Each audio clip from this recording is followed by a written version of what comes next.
Please welcome to the stage Becky Pringle, President of the National Education Association, joined by teachers, students, and parents.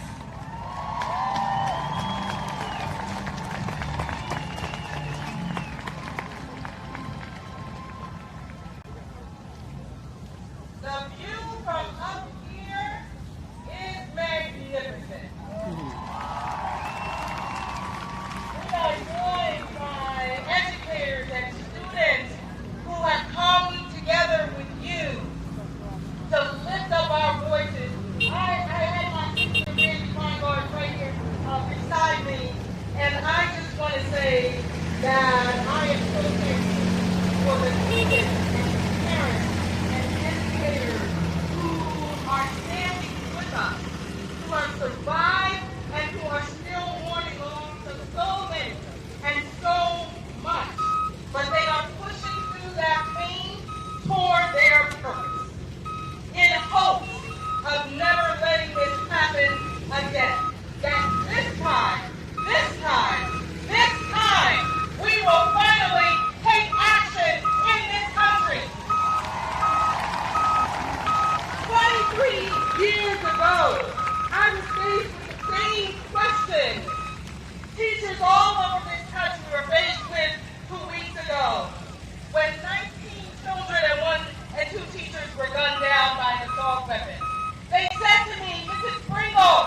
speech since 2018. Please welcome to the stage X Gonzalez, along with fellow gun violence survivors.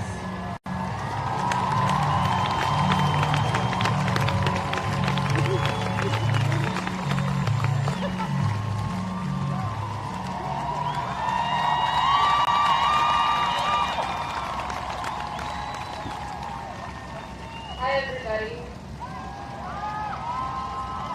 My name is X Gonzalez. I used to be known as Emma, but now I go by X, and I use they, them pronouns.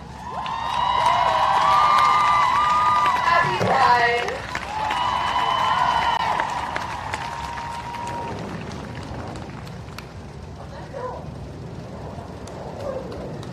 We are the survivors of gun violence.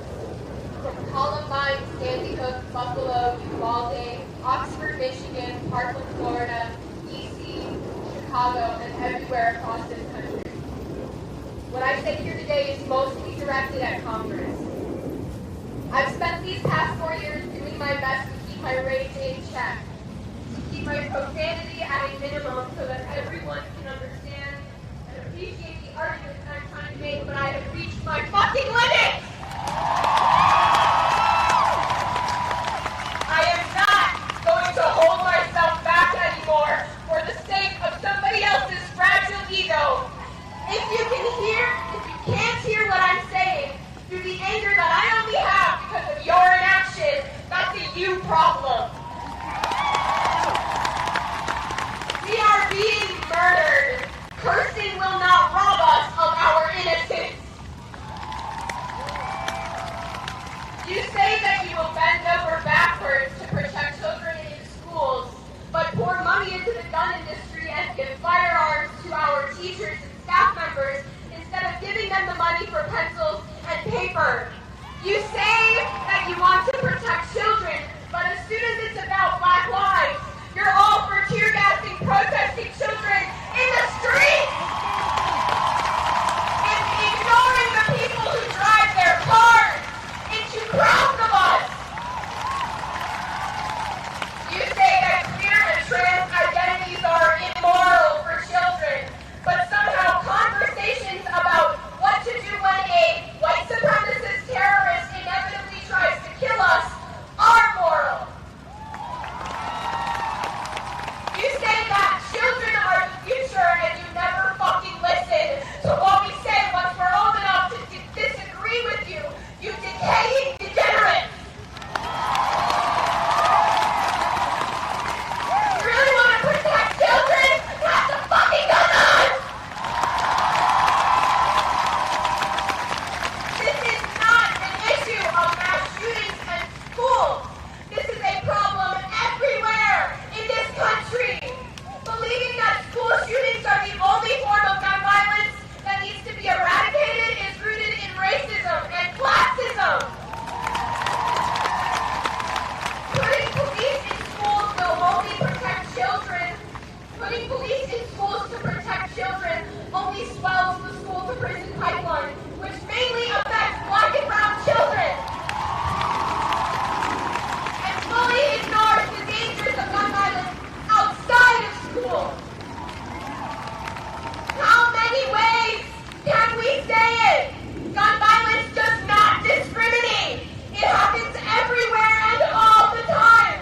It has been happening everywhere all the time because you, Congress, have done nothing to prevent it. You have decided that gun violence is a fact of life, a natural disaster on par with tornadoes, hurricanes, and wildfires. We don't fucking buy it! This does not have to happen! We have watched other countries enact quick change in the face of gun violence over the decades, and you know something? It works! We watched it work! It's not that difficult!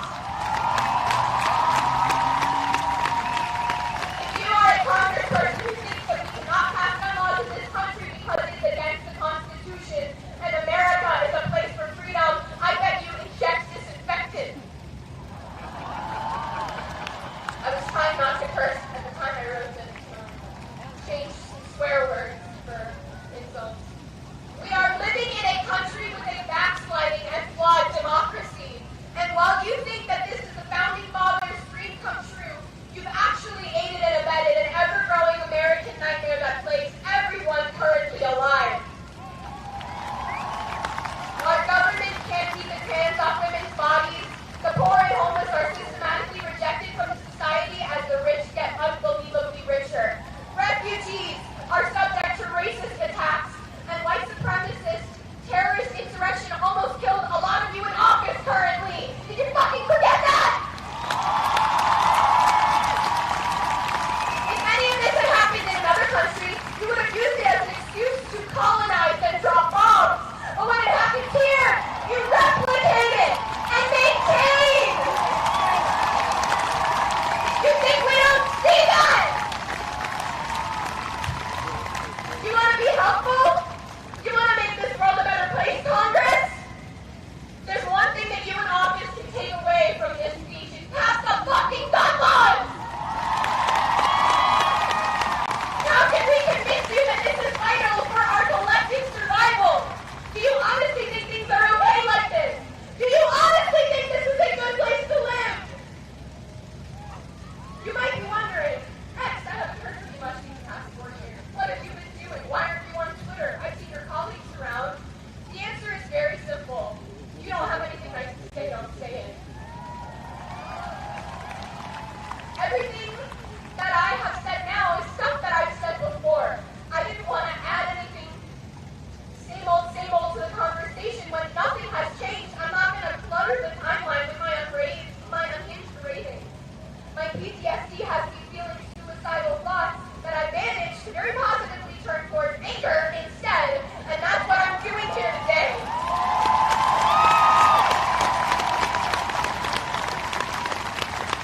I don't share all these raging thoughts on Twitter, unlike some idiotic and messy elected officials, because I know that it's bad and wrong to incite violence and accept no consequences for my actions. I'm responsible for the impact that I have on people. It's your job to be constructive and give us the tools to build a better life. Tell us you can do it, not they are out to get you. Stop sowing division and help us fucking jackasses.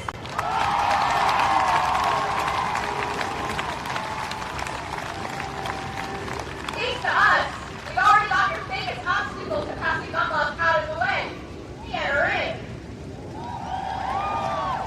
They're not what they once were. Thanks to us. The NRA, which was an organization that was very publicly holding you hostage with terrorist threats and embarrassing propaganda, no longer has the hold on you that it used to, Congress. You could have made some real change in the past 4 years and shown them who's boss. Take the checks that they wrote you and not cash them. But that's just me. I see people suffering and try to help. I see problems with relatively simple solutions and try to fix them. Again, that's just me. It's kind of embarrassing, though, to be this adamant that there is no problem and there is no reason to pass gun laws. We saw you cash those checks. We know that you know gun violence is an issue. We brought the topic to you with international attention and resources 4 years ago. We as children did the heavy lifting for you.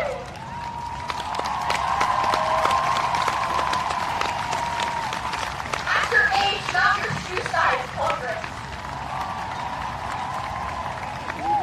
All you had to do was pass the fucking gun laws.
right, yeah, thank you. Yes, sure. Yeah. And you'll be able to watch the music video. You'll be able to get it over there on Monday. You can listen to the whole song. So, okay.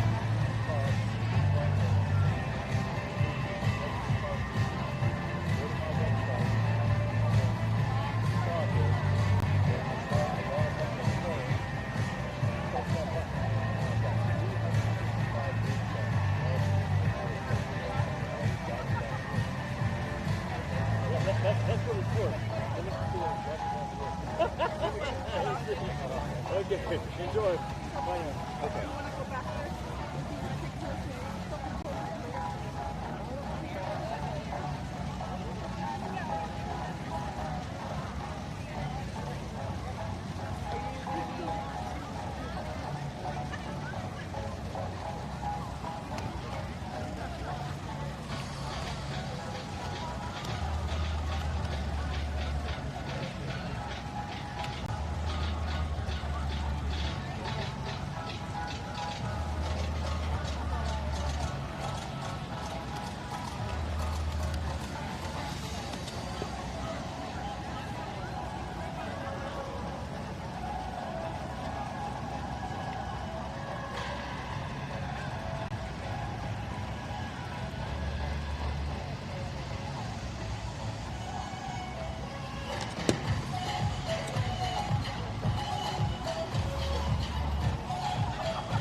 Can I ask you what brings you out to in support for today's event? Sure. I'm 73, and the first funeral I went to from gun violence was the child of a coworker over 30 years ago who was shot by his best friend in an argument. And to me, that's the best argument for gun control there is. But these mass shootings in schools and from racial hate and against Jews and Arabs, and they break my heart. And I'm lucky enough to live near DC so that actions happen that I don't have to help organize. I just show up. And to me, everybody, that's a minimum, show up for each other out of love and concern and support and to change things. When conservatives hear the phrase gun control, they assume that it's about taking rights away. What message do you have about that statement, and what would you say I'm to... not going to talk about it a lot because I'm anti-war, so some people say send the AK-15s to, what was the word? Something like mangle Russians, and I thought about, people, it's humans. War is hell, period. But I've tried to put a few of the things here. I think that we need to have more gun control. It needs to be national, and it needs to be sufficient. And I listed background checks, waiting periods, licenses, insurance, and liability, and no AR-15s and no assault rifles. So I try to get a little more specific, but still let the overall message get across. I agree with raising the age, but I don't want 30-year-olds doing mass shootings either. So do you feel like raising the age is going to have an impact to the mass shootings that we're having in America? Well, we know that because some of them are 18-year-olds. But I think it should be the end of any. The Second Amendment was not only for a militia, but it was also when muskets had to be packed, and you could not shoot multiple people with one pull. And the people who use that has nothing to do with hunting or collecting.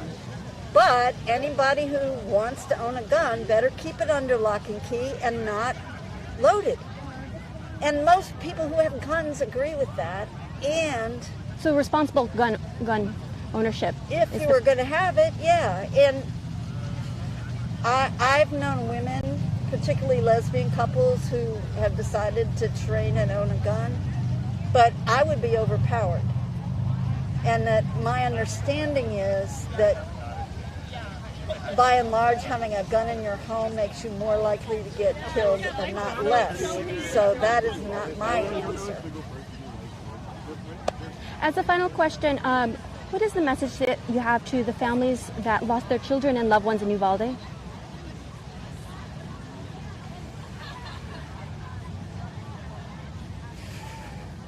It's probably like the teacher who wasn't killed.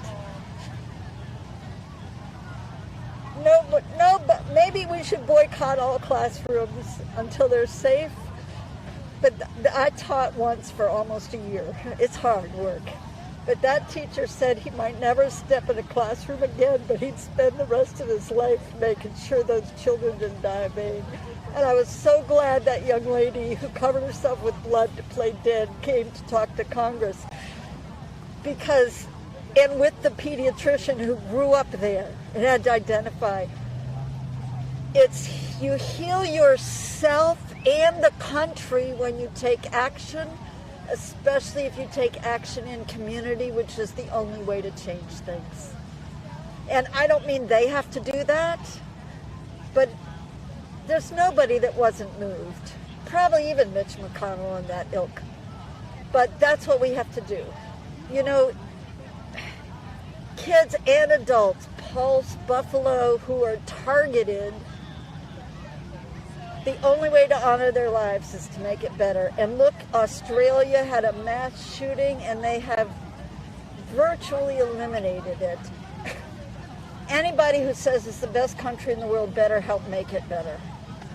Thank you. Okay, thanks for being here. I'm on YouTube. My channel's On the Ground.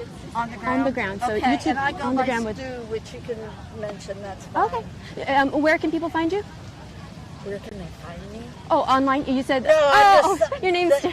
My nickname is Stu, and I am a witch and a union activist and feminist, whatever. I'm curious. What is a witch? What do you mean when you say you're a witch? In my belief, my cathedral is the trees and water and fire and earth.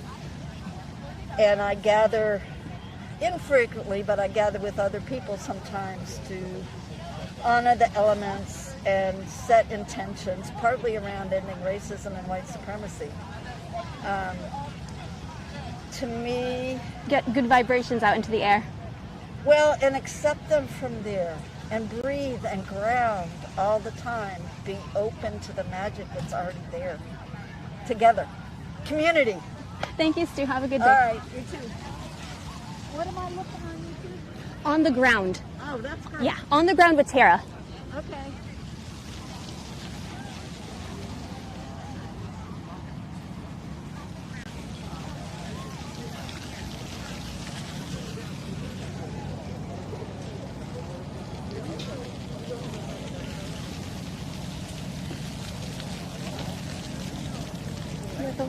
Thank you. Can I ask you what brought you out to today's event? I'm working. Oh,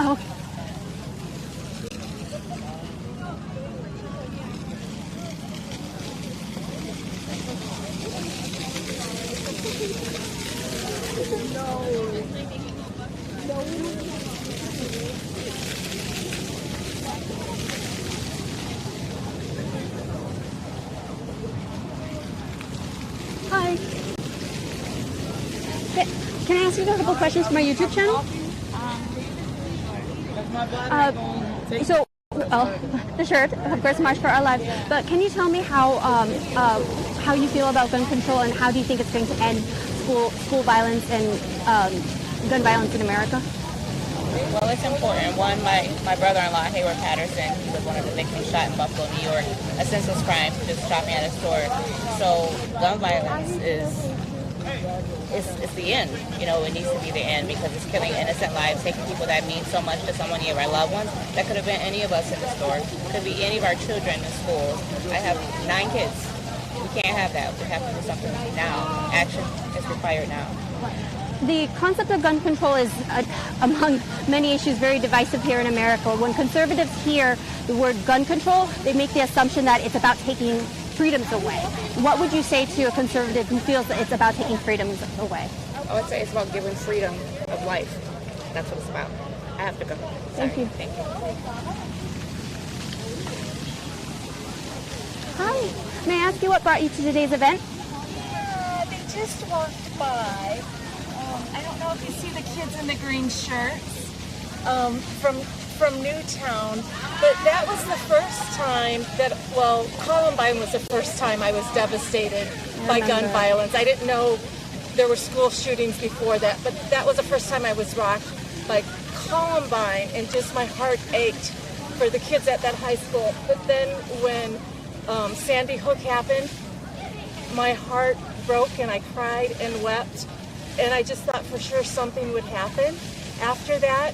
And I remember President Obama and Vice President Biden working so hard. And I was so devastated when they couldn't even pass a background check, let alone high-capacity magazines or the assault-style rifles. I was heartbroken. And a year later, and they still can't do anything. 10 years later, they can't do anything. I'm sick, and I feel like the people who like their guns are much more powerful and forceful than, I don't know if it's that we're women and we're nice, but I think it's important we come out and support this just horrific, absolutely horrific issue that continues, and it is shameful. There hasn't been anything done federally. I know states are chipping away. I have a good congressperson and 2 senators, but it grieves my heart that this is the state of our country and we can't even get some common sense gun laws for these children that shouldn't have to endure this. That's why I'm here today. Thank you. Gun violence, mass shootings have been a pandemic. I feel like it's a pandemic, in my opinion. We see a shooting. See a shooting hitting the news almost every day. It seems like it's something that has really started up in the last 40 years. What do you feel in the last how many years? In the last 40 years has been especially with school shootings. I remember Columbine. I was a child watching on TV, and I was devastating. And I was absolutely horrified. Mm-hmm. What do you think has changed in America that has made this now a normal thing in our daily lives? It's really sad. I think there's many things, but I I think, sadly now, I think there's apathy. This happens, and I hope something happens, but in another month, this seems so bad, but unless it's little kids, or I wonder unless it's a senator's child, I just feel like we've gotten a little accustomed to it. If it doesn't hit people directly, that we've learned to live with it, and I think that's so wrong. That we have learned to live with this, like, we'll be outraged for a week or two, and then things go back until the next one, and we do it over and over. So I guess I do think our cowardly Congress people who have not been willing to be courageous, it's not all of them. Like I said, mine have voted the right way, but there's too many people beholden to, I don't even think it's protecting the Second Amendment. It is just allowing massacre. And so I think it's unfortunate. I think it's a divisive issue that makes it worse. Gun control is among the slew of issues that have continued to polarize America. When conservatives and Republicans hear the word gun control, they assume it means about taking away freedoms. What would you say to a conservative or Republican what gun control is truly about? Saving innocent lives. I'll say that again. Saving, protecting innocent lives. I would hope every gun owner, everyone who loves and wants cherishes their Second Amendment, that they would know that. Protecting innocent lives. It just happens way, way too often. And school shootings pierce my heart the most, but it happens other places. Guns, I think it's gun culture too, to answer your question. It's insane to me. I'm a person who doesn't like guns, but I've grown up with people that have them, that shoot them. I've shot them. But I think it perpetuates itself. And people buy guns after shootings and afraid the government's going to take them away. Please tell me one law-abiding citizen who's had their gun taken away. You mentioned a very interesting fact and I was looking this up just last night. It's true that gun purchases go up following mass shootings, because Republicans and conservatives are thinking, oh, we need to get our guns now because they're going to be taking our rights away. Like, it went up significantly during Obama's era.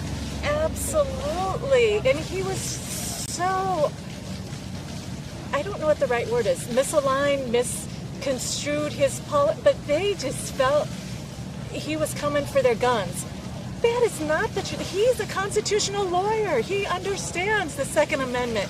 It hurts my head thinking how this continues and how people can cling to that. I do think the table's turning slightly. There are responsible gun owners. I would hope every gun owner would want sensible gun laws to protect children and adults, but it's the children that get me the most. As a final question, I was recently in San Antonio and then Uvalde. I was outside of Robb Elementary School the day of the shooting. And what message do you have for the families that lost their loved ones and their children at Robb Elementary School? Just may God bless and protect you all. Know that you are loved.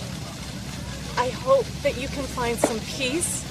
I certainly hope that our elected Congress people will have the courage to do the right thing, that your families, that your friends, that your communities will have not died in vain.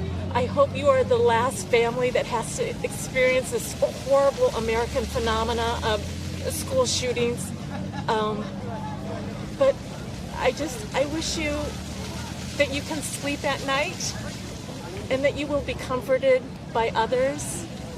And I wish you all the best. I know it's going to be incredibly hard, but I wish you strength, courage, and love. Thank you. Thank you. Are you from Uvalde? I'm not from Uvalde, no, and I was going to cover the border crisis, and I landed in San Antonio to messages that the shooting was going on, and so I immediately went to Uvalde. It was so surreal to be there, and then I was also around in 2016, the Bastille Day attack. Was vacationing with my family, so we were around that tragedy also, and I feel like in France? yeah, I was yeah. there too. Oh my God. Well, I was in Paris at Yeah. the Eiffel Tower. But everybody knows I love Paris and I'm there for Bastille Day, and they just, even though it wasn't in Paris. Yeah. So Yeah. I was just in Nigeria this past week when they had a huge, I'm a flight attendant, but they had a huge... My dad's retired United. Oh, I'm United too. Oh my God, yes. Is he based here? He's based in Orlando.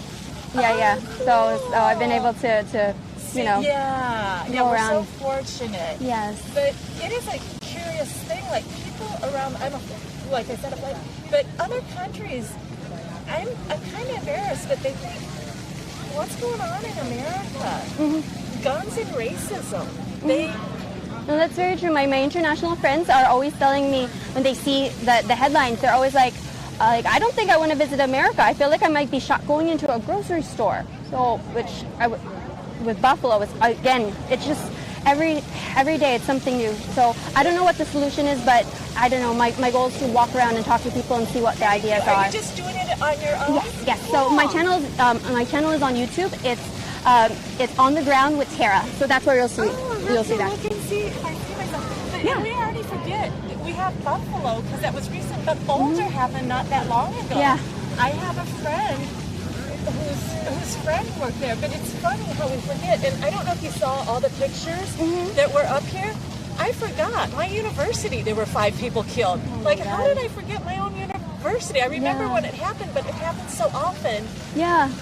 We forget. I remember Virginia Tech was happening when I was in college, and one of my friends was just about to start at Virginia Tech, and he changed where he was going to go. But it's like, wherever you go, it's still going to be a potential and a risk until something is changed and something is addressed.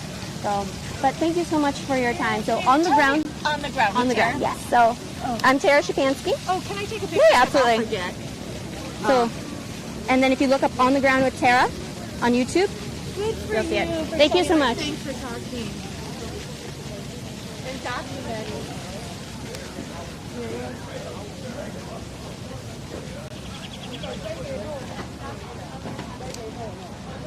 Just make sure we get the check on it. I got you. It's always going to be a vision.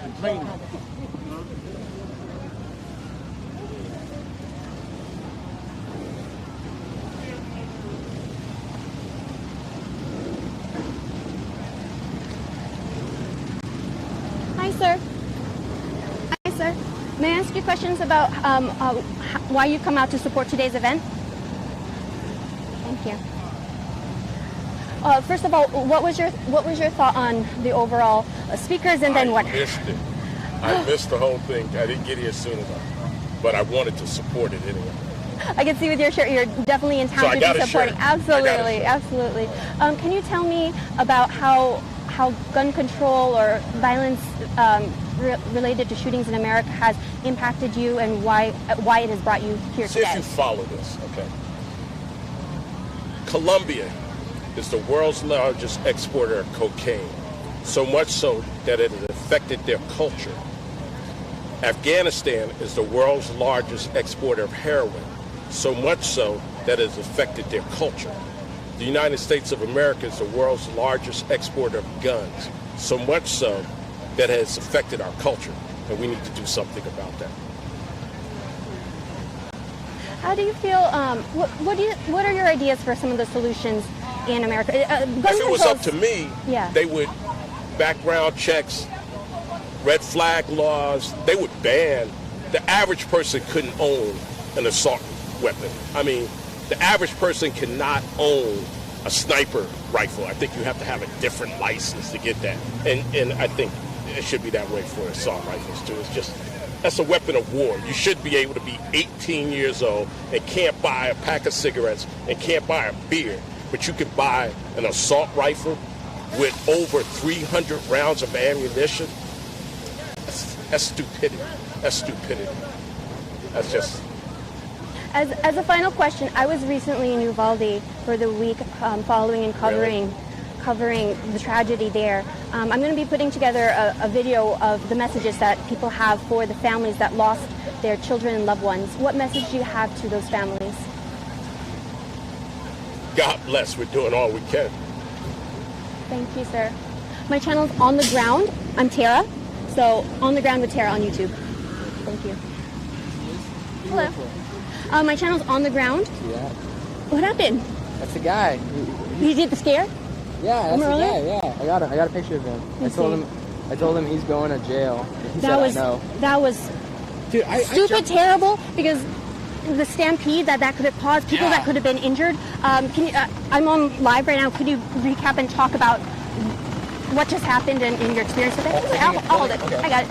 Yeah, I was towards the front of the stage, towards the left side facing the stage, and I see this guy.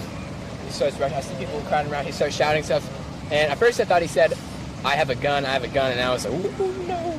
And I started freaking out, and I saw.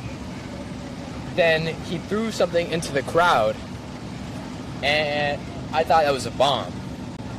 And I don't know how far a bomb can explode, what the radius would be, whatever kind of bomb it is. So I ran away. I hopped the fence. Oh wow! And I came since I was in front of the stage, I ran around.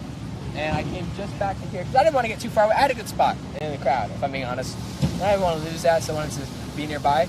And I actually spoke with this security officer in the white hat. He was a nice guy, pretty nice guy. And he's from Chicago, so he understands the gun violence and all that. And we spoke for a while, and then I went back. And I hadn't quite gone back yet. I was still speaking with him, and the guy who I just showed you. I took that picture of him who was walking, and he had you saw the picture. Mm-hmm. He had all those guys around him, and I told him, "You're going to jail," and he said, "I know." What was the point of that? What was the point of that? I later found out. I went back at the end, and I spoke with some people who were there, and one of the guys I spoke with actually he tipped the thing that the guy threw. He like tipped it and. The guy was actually saying, instead of "I have a gun," he said, "I am God. I am a music god." Oh my God! What a weird way to like plug your music, at a March for Our Lives. I think that's kind of crazy. Yeah, absolutely. In Barclays Center, I believe maybe a month ago, there was fireworks that went off, so people assume automatically that was a gun going off. So they also stampeded there. That's the first thought, really, that runs through at least my head when I saw the stampede. Was there's a gun. I thought it was a bomb. I saw that. I was 20 feet away from it, maybe 30, if I'm being honest, because feet perception is, you never know. But I was pretty close by, and if it blew up, it would have got me. Well, thank God that it was just a speaker. It was a speaker. There's no speaker wrapped in a towel. You say, "I am God. I am a music god." You're a dumbass. Oh my God! But thank God we're all safe. Can I ask you what brought you out to today's event? I live in Arlington. I'm a Democrat. It was cool. As a final question for you, I was recently in Uvalde and covering the week of the tragedy that happened at Robb Elementary School. So I'm putting together a video of people's messages for the families that are there. What message do you have for the families that lost their loved ones and their children? Change is yet to come. And it's going to come. And though we can't bring back your kids, we're going to try our best to make sure it doesn't happen again. That's it. What can you say? What can you say to someone who suffered eternal pain? What can you say? There's no words, really. I made that up on the spot, but there's no words. Thank you. My channel's On the Ground with Tara, so you'll be able to see the content there. Cool, yeah. Have a good day.